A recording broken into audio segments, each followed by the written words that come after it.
Arkansas Pine Bluff. What do you know about them? Obviously, they got a game tonight, but Yeah, I think you win with all your opponents. You just try to look at what they're good at, what they're going to bring to the table. They're smaller than us, but they got great quickness. One thing I like about them is they play really hard. They get the most ridiculous schedule in the history of college basketball.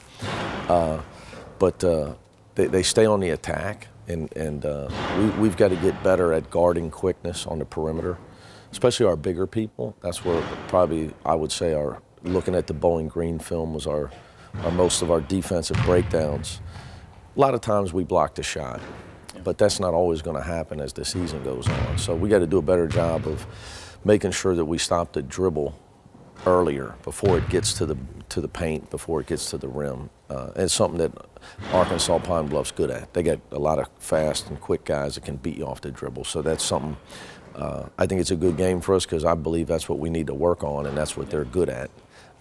So it gives us a couple days of practice. We were going to work on it anyway because it was a deficiency from the Bowling Green game. And it's going to be something we fight all year just because we're so big.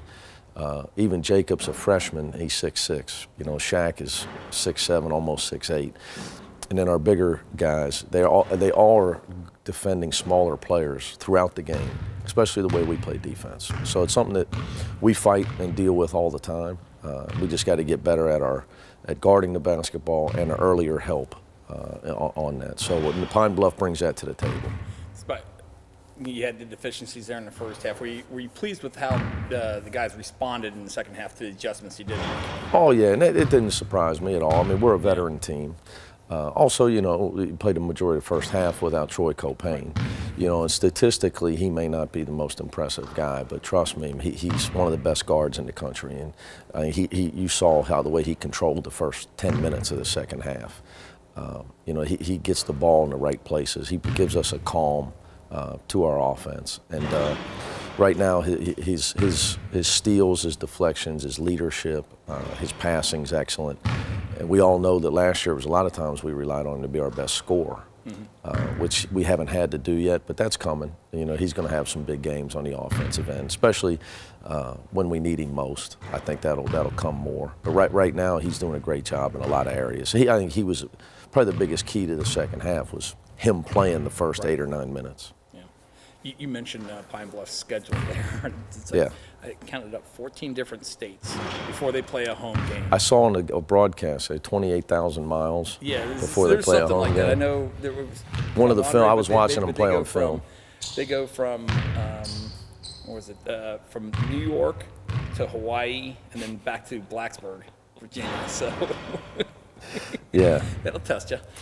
Well, I guess when you got to fund your whole program with these types of games, it's a tough way to go. Yeah. But it's life at that level. If you decide to be Division I, you got to get the money somewhere. Yeah. And they get it from the bye games, so it is what it is. Sure, it's your 400th game coming up. Oh, really? Sunday. Yes. Making me feel old. So says Andre. So if Andre says so, it is. As a head coach. As a head coach, yes, as a head coach. So it's making me feel old. Can you imagine? I hope I can coach 400 more. Yeah. That's how I look at it. Yeah. You made a comment, I think right before the season started, that this was the first year you hadn't looked at a preseason magazines or done any of that stuff. Yeah. Why? I think the older you get, it's just you really realize it just really doesn't mean anything, and probably Sammy's got more homework. Yeah. And I'm being serious with that. And it's just irrelevant. I only have so much time in my life, and I've been so try to be so engrossed in the development of this team. And just the older you get, I'm really close with Rick Pitino. We talk a lot, and being around him was interesting to see. I mean, he really was oblivious to that stuff. And he had been through so much in his life that he understood that it just doesn't matter. And I guess, the older you get, you really realize it doesn't matter in any way, shape, or form. And like Bill Parcells says, you are what your record says you are. Mm-hmm. So we're all 0-0 to start the year. And, everybody can talk, and I don't have the interest in all the talk and all the outside stuff. Yeah. The older I get, the less interest I have in any of it, really. I love watching basketball, but the to be really honest, I watch basketball on mute a lot because I just don't have any interest in all the ancillary talk about things that really don't matter. Like I had to turn the game off. I had to turn the volume off on the game twice in the last 2 days because they're talking about the college football playoff while I'm watching a basketball game. Like, who cares? I mean, you know, it just there's so much talk 24/7 about things that don't matter. I don't know. I guess I'm getting older. You know, I have too much interest probably in what's really going on in the world in Paris and you know, the upcoming elections and things like that. You know, things in our own community. That if I'm going to listen to stuff, I'd rather listen to actual, you know, things that have something to do with the world. Sounds like this is than somebody's opinion of. It just doesn't matter. Yeah, it sounds like this has been coming on for the last couple of years. Yeah, you get older. You know, you just don't care. It just doesn't matter. You know, the biggest thing is to make sure your kids realize it doesn't matter. And we got a pretty good group with that. You know, our group's they expect to be underrated, but they also know it doesn't matter. You know, and we'll have our chance. Yeah. You know, we got our chance last year. We got our shot at Kentucky. We didn't beat them. You know, you don't like people talking about them. You got to beat them.